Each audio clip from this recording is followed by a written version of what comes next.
আসসালামু আলাইকুম প্রিয় বন্ধুরা, কেমন আছেন সবাই? আজকে এই ভিডিওতে দেখাবো ভয়েস ক্লাব কিভাবে দূর করবেন। যেমন এই যে এই ভয়েস ক্লাবটা আপনি কিভাবে রিমুভ করবেন।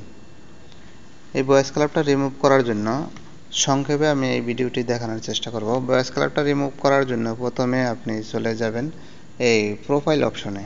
আমি প্রোফাইল অপশনে চলে গেলাম। প্রোফাইল অপশনে যাওয়ার পর এখানে রয়ে গেছে সেটিংস। আমি সেটিংস অপশনে একবার ক্লিক করব। আমি সেটিংস অপশনে ক্লিক করার পর এখানে রয়েছে ফাংশন। আমি ফাংশন অপশনে একবার ক্লিক করব।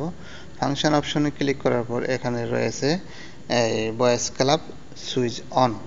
এই ভয়েস ক্লাব সুইচ অন এটাকে অফ করে দিতে হবে, তাহলেই আপনার এই ভয়েস ক্লাবটা রিমুভ হয়ে যাবে। আমি ভয়েস ক্লাবের সুইচ অফ করে দিলাম।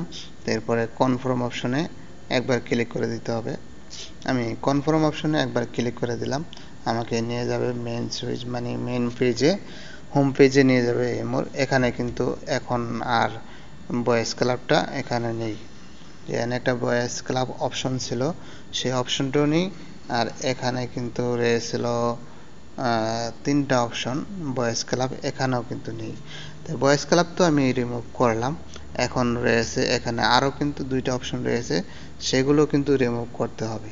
যেমন এই যে একটা, এটা কিন্তু ভয়েস ক্লাবের মতোই আরেকটি অপশন, তাহলে এই অপশনটিও কিন্তু রিমুভ করতে হবে।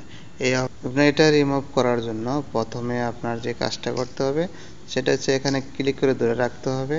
ধরে রাখার পর এখানে যে অপশনটি আছে হিডেন, এই হিডে একবার ক্লিক করে দিতে হবে। এখন কিন্তু এখানে অপশনটি নেই, এখন কিন্তু অন্য আরেকটি আছে। এটাকেও সেম এইভাবে এখান থেকে রিমুভ করতে হবে। এটাকে চাপ দিয়ে ধরে রাখতে হবে। চাপ দিয়ে ধরে রাখার পরে এই ক্রস চিহ্নের উপরে একবার একটা ক্লিক করে দিতে হবে হিডেনটে। তো আমি এখানে একটা ক্লিক করে দিলাম। এখন কিন্তু আমার এই মুহূর্তে কোনো কিছুই আর নেই, যা আছে সব ফ্রেশ, কোনো ঝামেলা কিছু নেই। ঠিক আছে, এভাবে আপনি ভয়েস ক্লাব এবং অন্যান্য যে চ্যাটগুলো আছে, চ্যাটিংগুলো আছে, সেগুলো সব রিমুভ করে দিতে পারবেন। আপনার ইমোটা এভাবে ঝকঝকে থাকবে, কোনো অ্যাড মুক্ত থাকবে। হঠাৎ আপনি কল ঢুকছিলেন, একটু তাড়াতাড়ি করতে গেলেন, হইলে ভয়েস ক্লাবে অথবা অন্যান্য যে প্রোগ্রামগুলো আছে, চ্যাটগুলো আছে, সেইগুলোর ভিতরে আপনার ক্লিক করে গেলে আবার যাইতে হয়, আইতে হয়, নানান ঝামেলা। তাই আমি এই জন্য এটা কীভাবে রিমুভ করবেন সেটা আমি দেখিয়ে দিলাম।